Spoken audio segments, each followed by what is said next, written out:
termo razão e o termo natureza são dois, eu não digo conceitos propositadamente, são duas palavras, duas ideias vagas, ambíguas, que estão permanentemente a ser alvo desse apelo.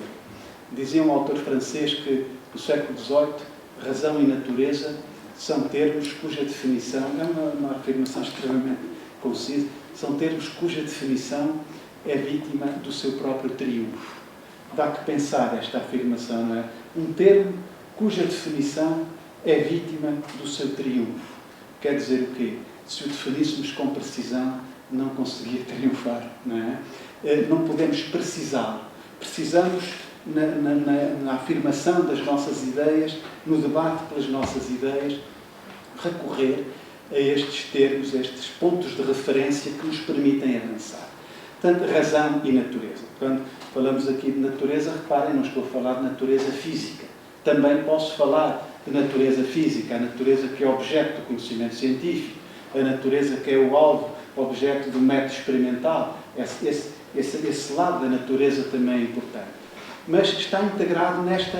A ideia de natureza acaba por ser invocada em todos os domínios do pensamento e da intervenção dos pensadores, da intervenção política, dos reformadores.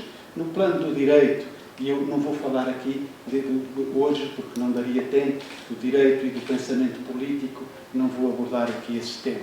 Mas, por exemplo, reparem, no plano da lógica, no plano da crítica da escolástica, a ideia de uma lógica natural, a ideia de que há uma razão natural e que essa razão natural, natureza significa aquilo que nasce connosco, que é íncita, que nasce com todos, que tem um conteúdo idêntico para todos, que é comum.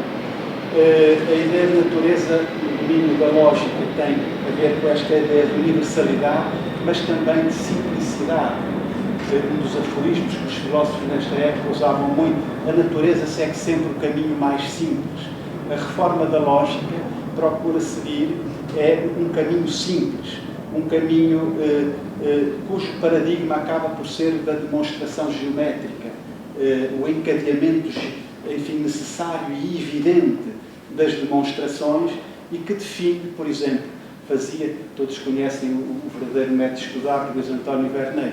O verdadeiro método de estudar, o problema do método de estudar, o problema da pedagogia, define uma das partes da lógica no século XVIII, que vem do século XVII, que a lógica tinha tradicionalmente três partes: as ideias, o juízo e o raciocínio. No século XVII passou a integrar outra parte, o método.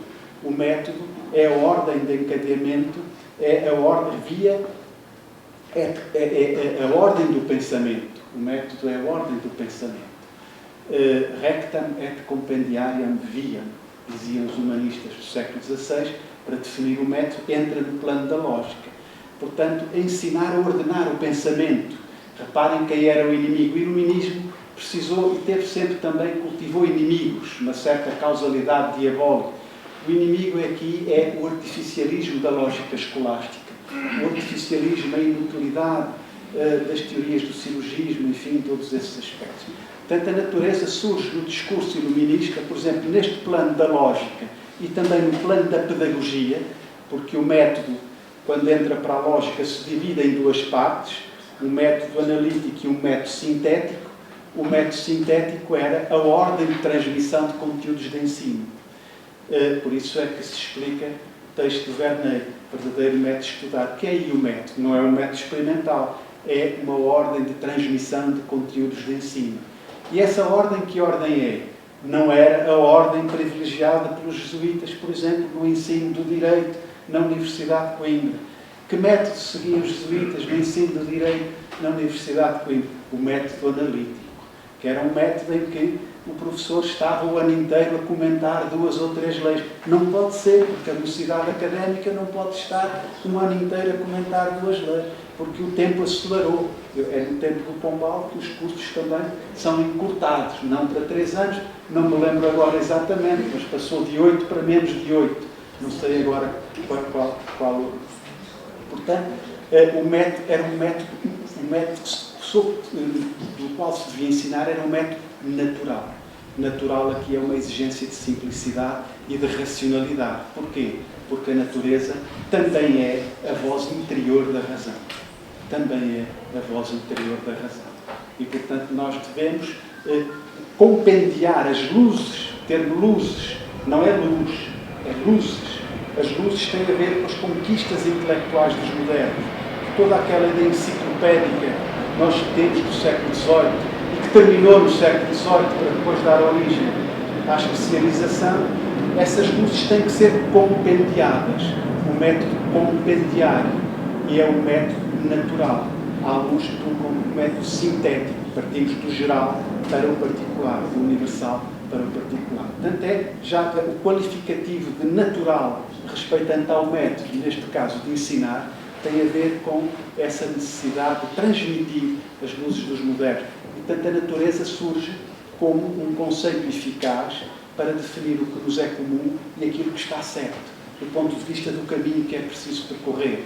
A natureza traduz aquilo que está certo, aquilo que tem que ser adotado, aquilo que a reforma tem que incorporar e que tem que necessariamente respeitar. Não por uma mera questão de voluntarismo ou de vontade de um político ou de um pedagogo, mas por uma questão de necessidade, porque é uma ordem necessária e é condição também de resultado, de eficácia, de pragmatismo das luzes, enfim, toda a ideia de intervenção.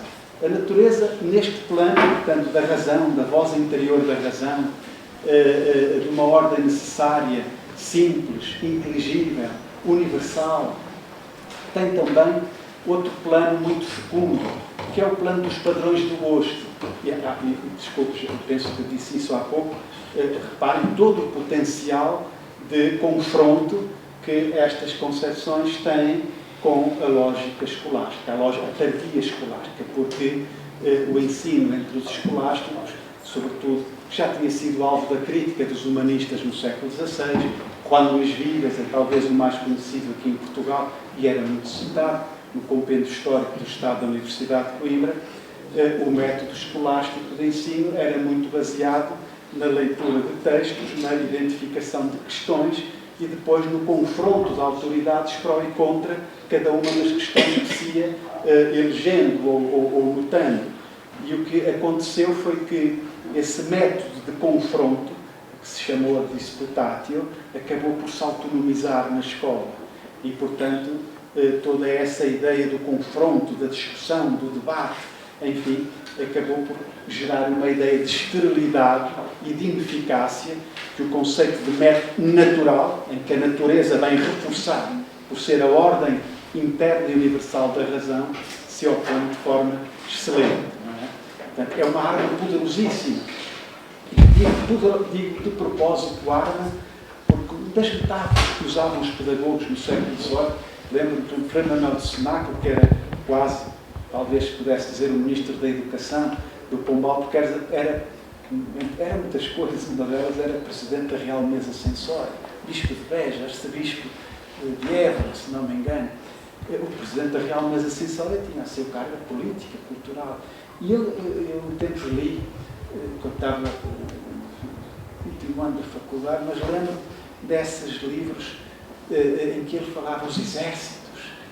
Era uma linguagem belicosa. A reforma até nos interiores dos estudos da Ordem Franciscana, ele falava, era o início das operações, não é? Quando ele queria mostrar, quando se começou a transformar os métodos de ensino em Portugal, e mesmo na Ordem Franciscana, qual foi o início das operações? Operações, parece que é o general que está a falar. O ano 1740.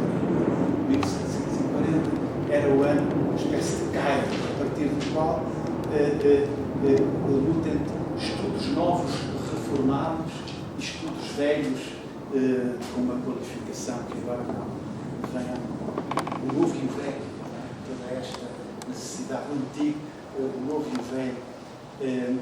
Outro aspecto também, que só estou aqui a dar vias, percursos, não vou poder preencher na meia hora, enfim, depois chamo a atenção, se faz favor, eu aqui não vejo o relógio.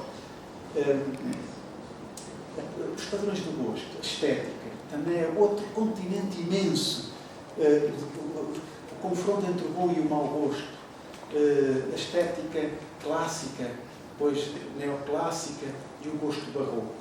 Eu trazia aqui, antes de vir, fui lá aos meus velhos ficheiros, tinha aqui ainda muito amarelo, no tempo em que as impressoras eram de pontuação, as letras ainda estão pontuadas, aquelas impressoras que não eram ainda de tinta, e ainda vi que isto ainda se consegue ler, mas não resisto a ler-vos, por exemplo, um texto da retórica barroca, a que se irá opor exatamente os padrões do gosto que Pombal e os seus arautos defenderam, sobretudo no campo de uma disciplina muito importante, uma disciplina importantíssima.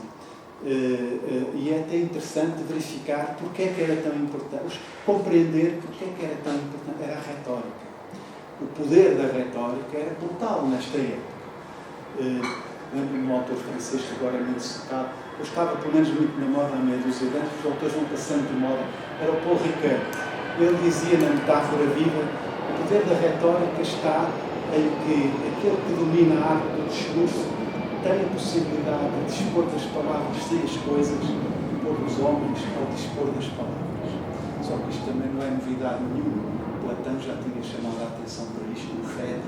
Santa Critico Tísias e Gorgias, porque com o poder da palavra transforma o novo em velho, o pequeno em grande e por aí fora. Santo Agostinho, um dos livros mais importantes da cultura ocidental, o livro da doutrina cristiana, o livro 4, quando critica a segunda sofística, o culto pagão da forma, em nome, enfim, da consistência e da substância, do discurso, res, non ver.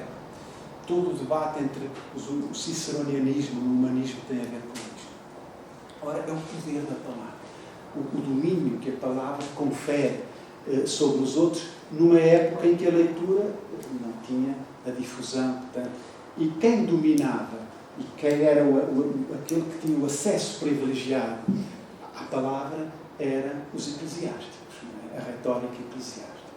Mas, por exemplo, um texto das retóricas jesuíticas, eu rapidamente encontro aqui, texto de Platão, por exemplo, deixaremos dormir tranquilos, Tísias e Górgias, que descobriram que o verosímil é superior ao verdadeiro, que pela força do discurso sabem tornar enormes as coisas pequenas e reciprocamente pequenas as coisas grandes, dar ao que é antigo ar de novidade, ao novo um ar de antiguidade, falar, por fim, sobre o mesmo tema, como lhes apraz, ora muito concisamente, ora muito prolixamente. Platão. Sobre esta prolixidade,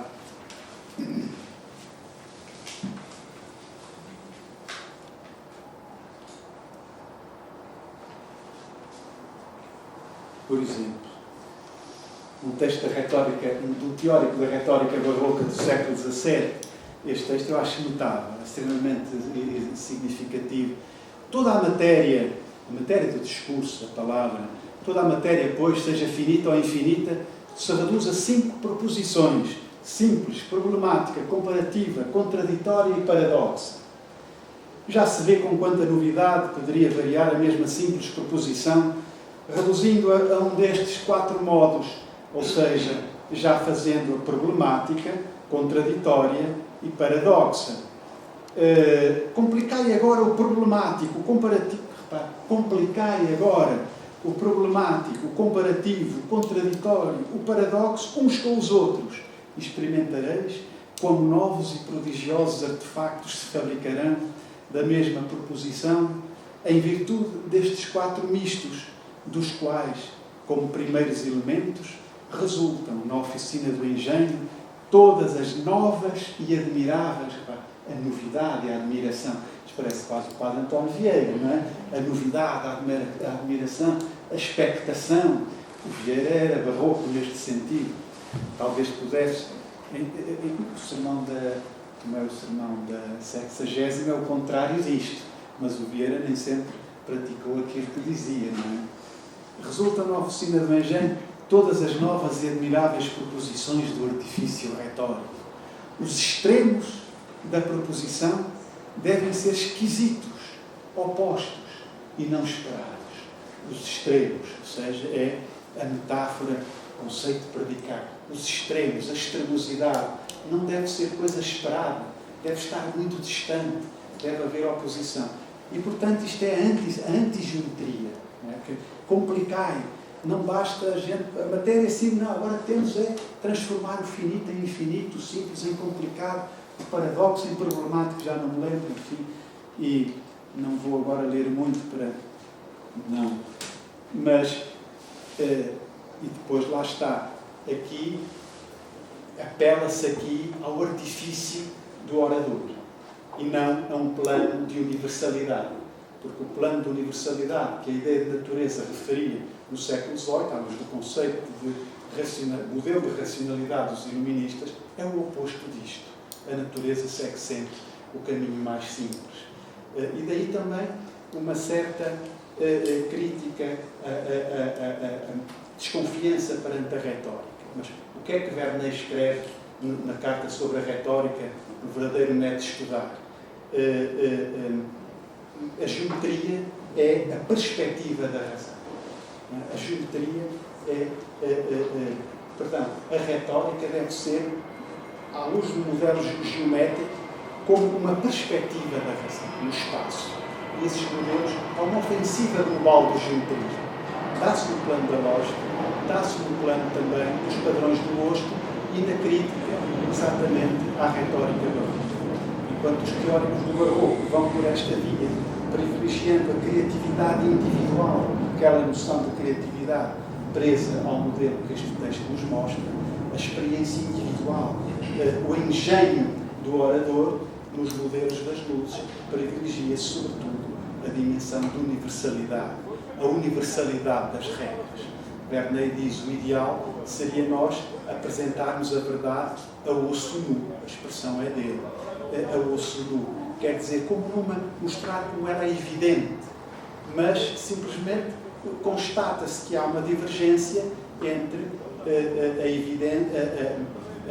a essência e a persuasão. São coisas diferentes. E este é um dos aspectos muito interessantes para estudar a antropologia. O Descartes, que era um inimigo da retórica, Descartes não queria a retórica na filosofia. Achava que era um fator de profunda perturbação. E o Henri Gouillet, um historiador da filosofia, tem um artigo muito interessante que se chama Le problème cartésien d'une philosophie sans rhétorique. O problema cartesiano de uma filosofia sem retórica.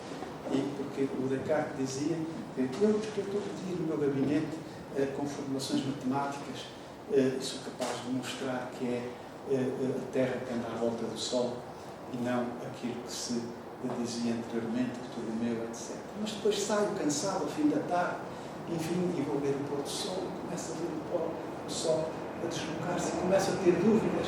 Enfim, é um exemplo, claro, que eu arribei um bocado simplista, mas que denota uma coisa é que nós racionalmente conseguimos, enfim, formular, outra coisa é depois o domínio dos sentidos, o mundo dos sentidos em que nós vivemos.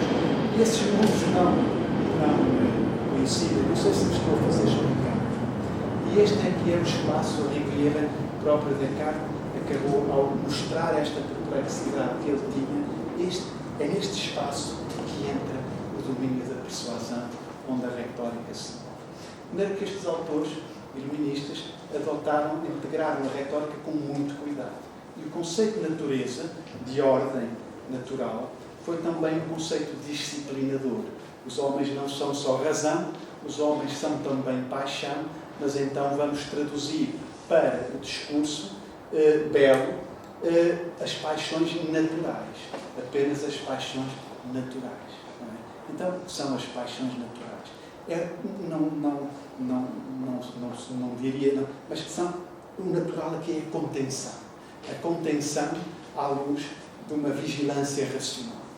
E, portanto, o belo, o bem, dizia Senac, o bem pensar é a alma de um belo e grave discurso. É ideal da gravidade. O bem pensar é a alma de um belo e grave discurso. E como o bem pensar está articulado à lógica, como a lógica está articulada aos modelos da demonstração geométrica, e como a esses modelos responde a ideia de natureza, a natureza entra pela via da lógica e para esta outra via, traduzir as paixões naturais. E ainda por uma outra via muito interessante, quem gosta destas coisas da estética e dos padrões do gosto, a importação do modelo dos antigos, dos grandes retóricos romanos. Cícero, por exemplo, escreveu muita coisa, muitas delas não chegaram até nós, mas há duas obras de Cícero, uma De Oratória, e outra é o Orator. Cícero, numa dessas obras, ou até nas duas, abordava um tema muito interessante, chamada diligência diligens, a diligência diligente, ou a arte escondida. Pode haver um certo artifício no discurso belo, desde que esse artifício esteja escondido, desde que esse artifício não se exiba, desde que esse artificialismo não se mostre, desde que a arte se esconda. Para quê? Para parecer natural. É quase uma natureza aqui como é que se diz? Travestizamento. Agora não vê para alemão, mas da ideia de natureza, não é? Porque tão forte e tanta força tem esta palavra, não é? Quando trazida, porque a natureza é do domínio do verdadeiro, do que está certo, do necessário, do que tem que ser cumprido. Não é? No fundo é uma criação cultural, como outra qualquer. Tem a ver com modelos de racionalidade, com desejos e aspirações de transformação da vida humana, não é? Com aquilo que julgamos que está certo. A natureza remete muito para isso. Passando, tenho mais 5 minutos talvez, não é? Passando para outros domínios. Há pouco o Eduardo dizia que eu, de facto, vim da área da história, e escolhi este tema para me doutorar, a ideia de natureza, precisamente porque eu queria entrar num tema mais amplo possível para me informar e criar alguma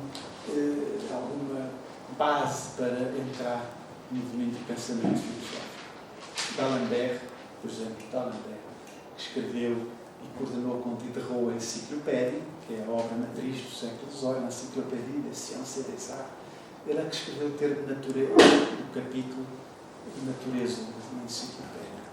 E diz assim, nature, termo que é tão utilizado pelos filósofos que não significa nada em particular.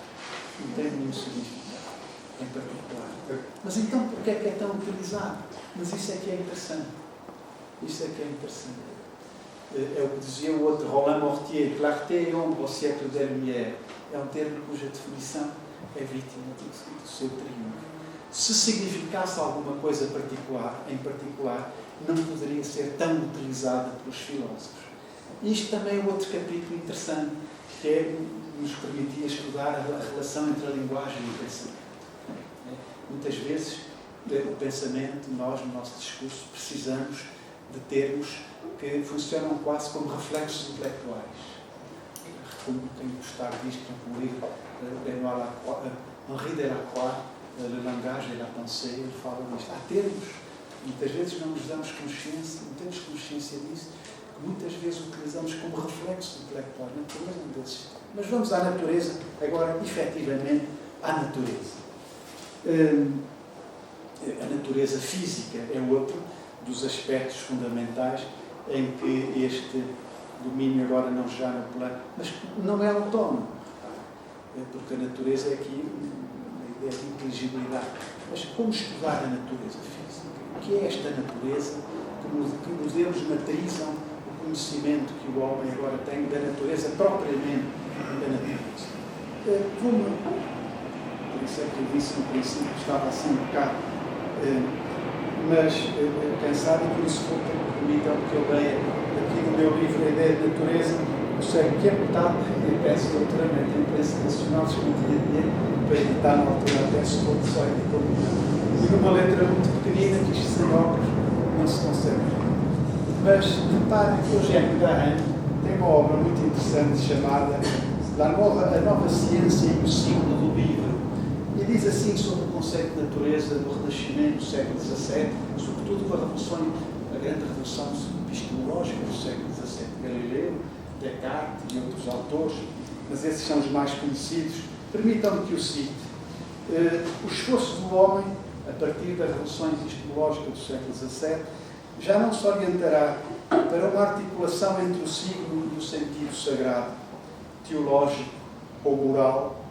No caso da natureza, o sentido sagrado, teológico ou moral da natureza. O esforço do homem, digo, no estudo da natureza, já não se orientará para uma articulação entre o signo e o sentido teológico ou moral, mas sim para uma tentativa de clarificar e ordenar em termos lógicos um dado sensível.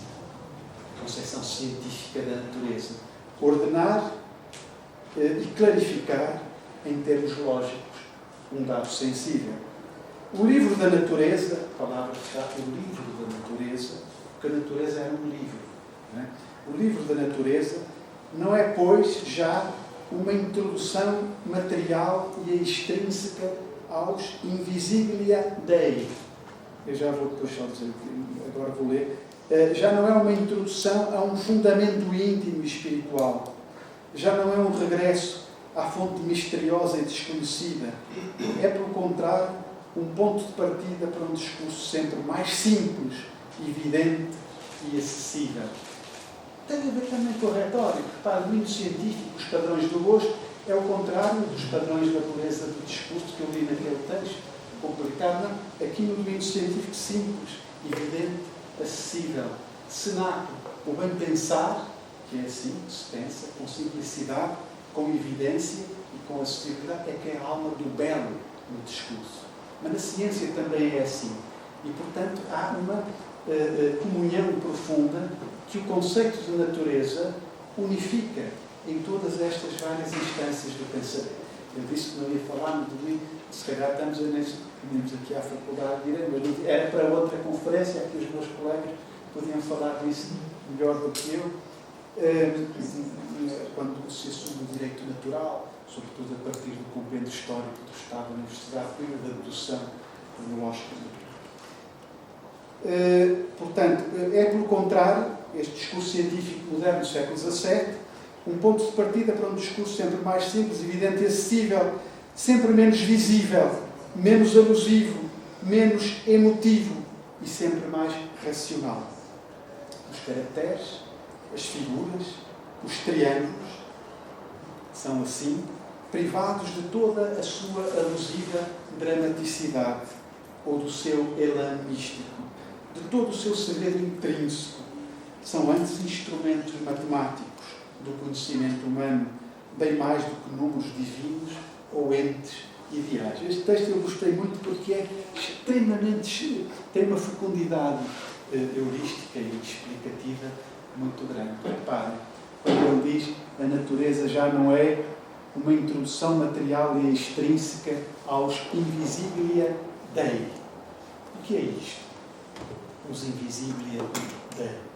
Isto remete para um texto muito bonito de São Paulo, creio que na Epístola aos Romanos, quando, corrija-me ali o Porfírio, se faz favor, se me estou a enganar, estou a falar de memória, não sei isso. Quando São Paulo diz que as coisas invisíveis de Deus conhecem-se pelas coisas visíveis. O que são as coisas invisíveis de Deus? As coisas invisíveis são os atributos de Deus. Nós não conhecemos a essência de Deus. O homem pode conhecer os atributos de Deus. Os atributos de Deus são a omnipotência, a omnisciência, a bondade, a beleza. A beleza, Santo António dizia, não é? Se tanta beleza há na criatura, quanta beleza não haverá no Criador. Os franciscanos sempre eram mais sensíveis a este aspecto da beleza de Deus. No caso de Santo António, exatamente no século XII, lembro que um sermão que falava disto. Mas está em São Paulo esse aspecto.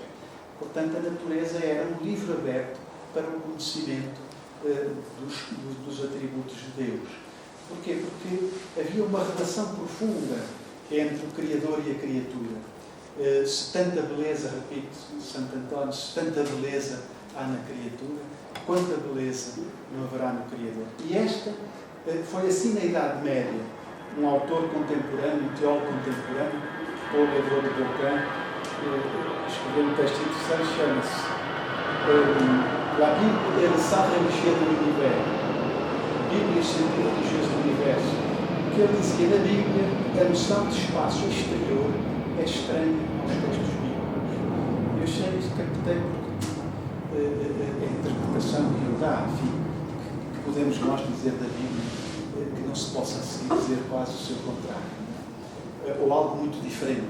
Mas a noção de espaço exterior é estranha aos textos bíblicos. Então repare, se é assim, o que é que fez Descartes? O que é que fez Galileu no século XVII? Descartes afirmou a existência de duas substâncias, a dualidade da substância, a res cogitans e a res extensa.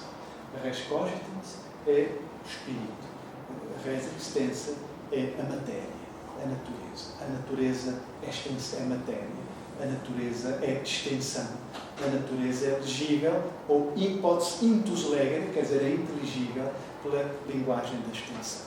Qual é a linguagem da extensão? Já o Galileu tinha dito isso no Saggiatore. Para compreender e ler a natureza, temos que saber que ela está escrita em linguagem matemática. E, portanto, embora isso também esteja na Bíblia, a Bíblia diz que Deus criou o mundo, números, pondera et mensura. Mas dizia o Alexandre Poiré, pois está na Bíblia, pois foi preciso esperar por Galileu para que alguém começasse a ler a natureza em número, peso e medida. Que não basta lá estar. O problema é depois de insistirem. E de facto, reparem, ao matematizar-se a natureza, ao tornar-se a natureza extensão, ela passa a ser espaço exterior. Não é? Então a natureza separa-se do homem. E a ponto que permite estabelecer a relação, porque ela se afastou, será aquilo que na filosofia moderna se chamará o método. A importância do método científico.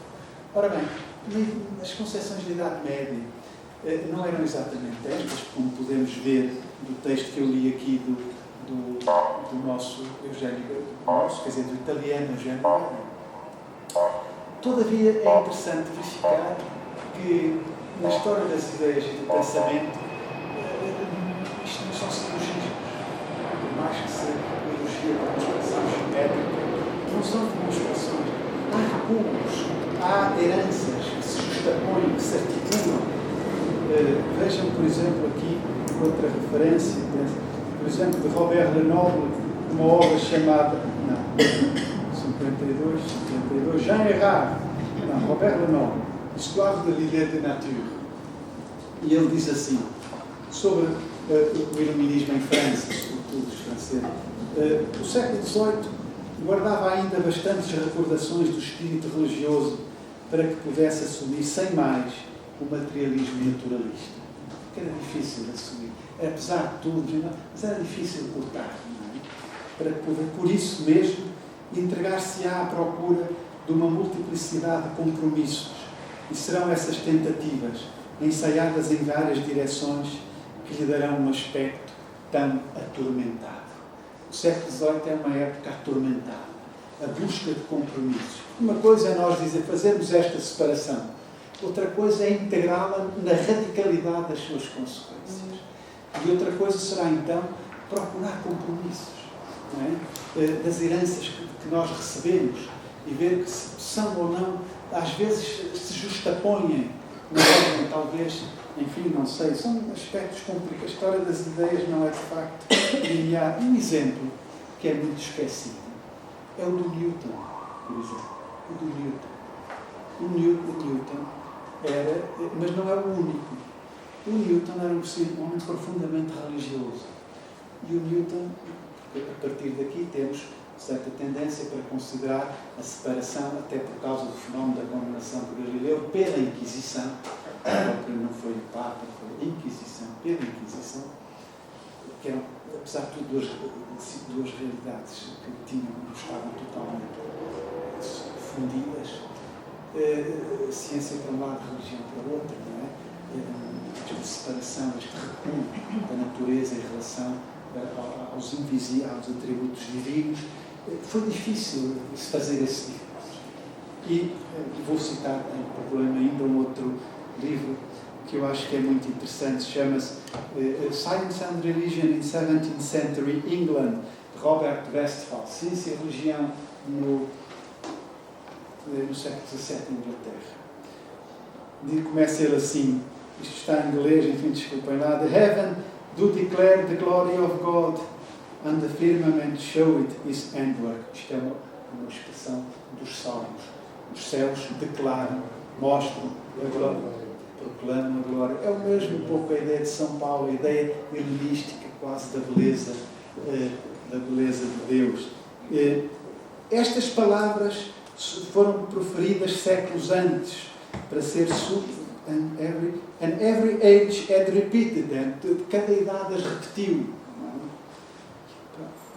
Provavelmente nenhuma época como o século XVII a sublinhou tanto. Newton é um autor deste período, XVII pode só, este período teve o privilégio de conquistas revolucionárias em tantos domínios, de pioneirismo em tantas frentes. No entanto, no age before has understood how well the heavens do declare the glory of God, and no age since has known the untutored surprise of first uncovering that hidden beauty of nature. Ou seja, e para terminar, Newton, somewhat like medieval scholastics, tal como os escolásticos medievais, Newton placed science at service of religion. Newton, como os filósofos escolásticos, colocou a ciência ao serviço da religião. Newton stated that the primary goal of scientific investigation is to reveal the ultimate cause of creation. Se a gente for ler o Bernet, carta sobre a física, verdadeiro método de estudar, tenho isso para aqui, o principal ofício do físico, ou seja, do filósofo, é demonstrar a existência de Deus. E, portanto, a presença de Deus que vai para trás e vem para a frente e que dá este aspecto atormentado, e Deus continua a ser uma ideia fundamental. O próprio ateísmo, a experiência do ateísmo, supõe o conhecimento profundo daquilo que se quer negar, senão é uma atitude superficial. O ateísmo filosófico, o ateísmo profundo, supõe necessariamente.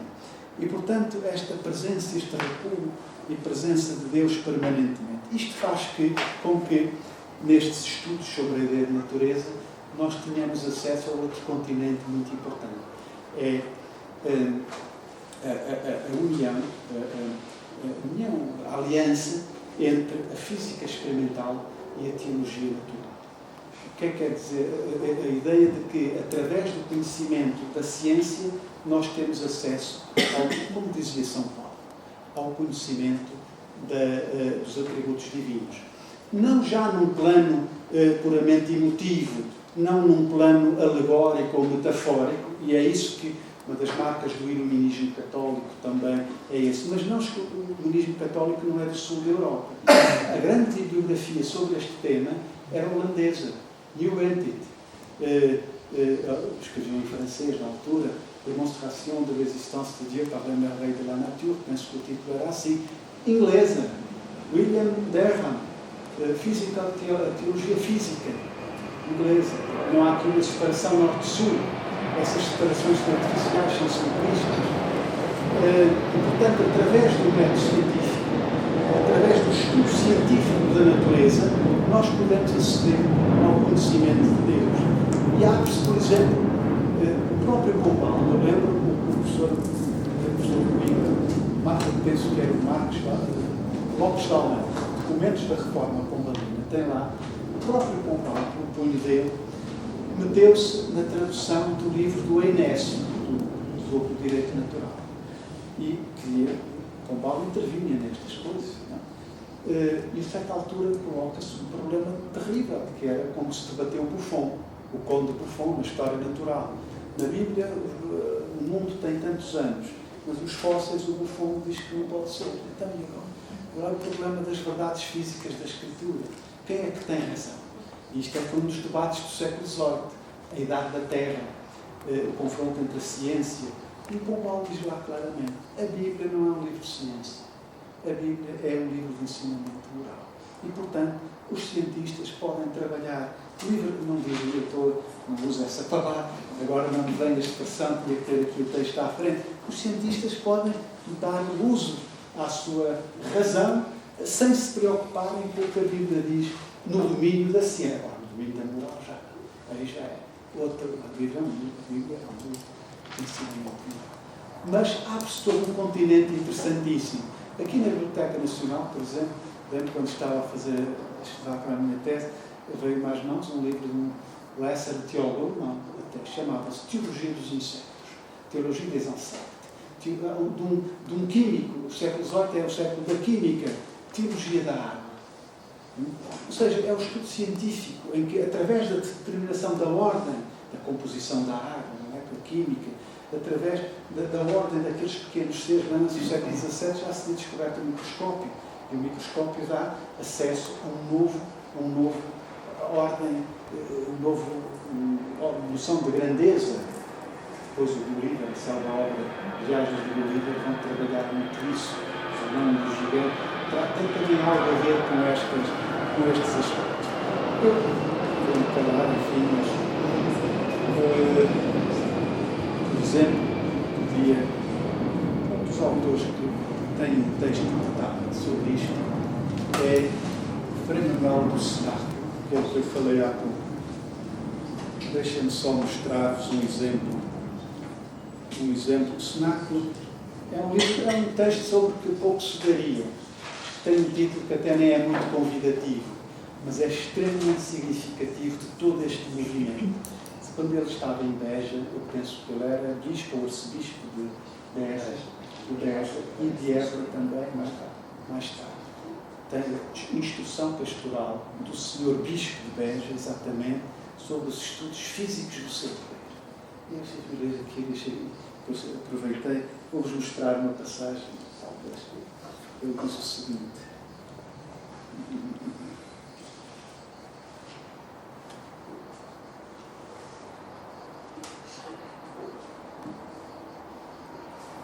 Onde é que está isso?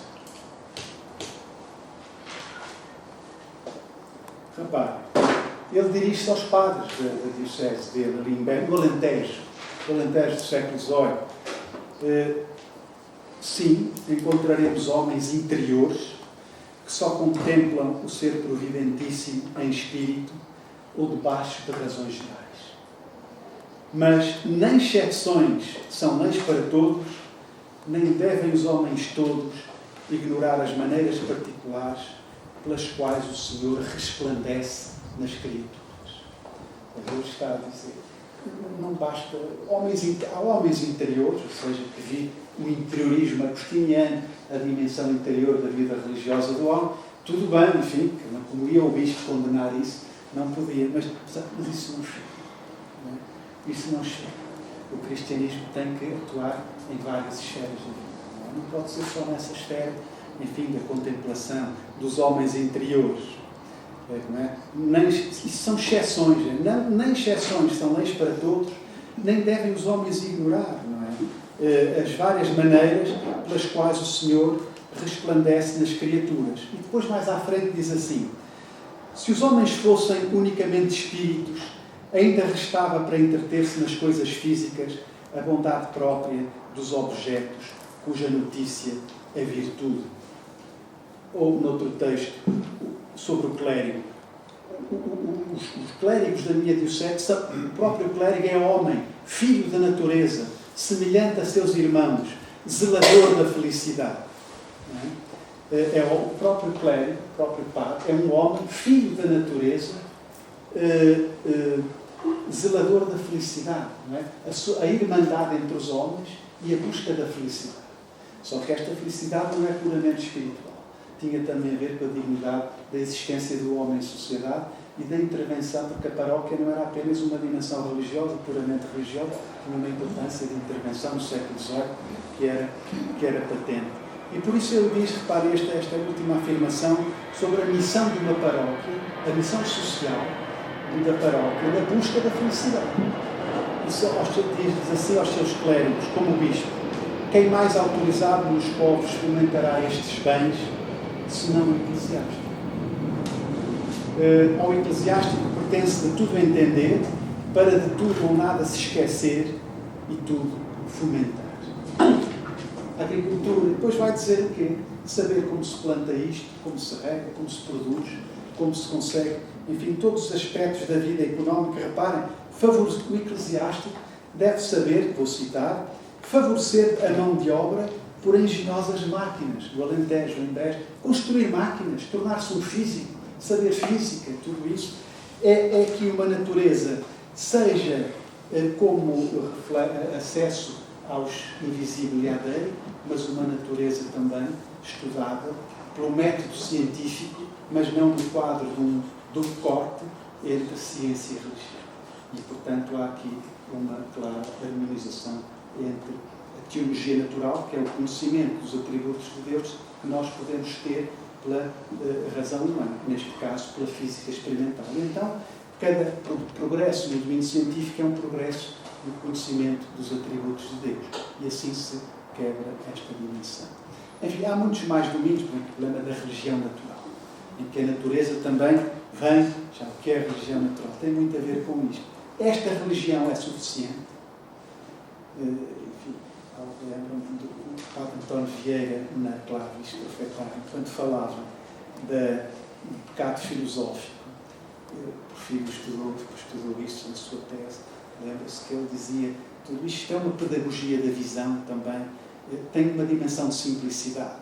Os homens, desde que não sejam tudo cegos, ao verem a beleza da natureza, de modo simples, acedem ao conhecimento da beleza de Deus. Os cientistas, por esta via. Mas o Vieira, no caso dos índios, agora, dizer, nem, no caso dos índios é impossível, porque são de tal forma, enfim, a escuridão é de tal forma que não é uma escada possível para o conhecimento de Deus. E a partir daí colocava-se aqui o problema, a religião natural. A religião é suficiente essa religião natural, ou seja, nos limites da razão e da ciência, era outro dos debates.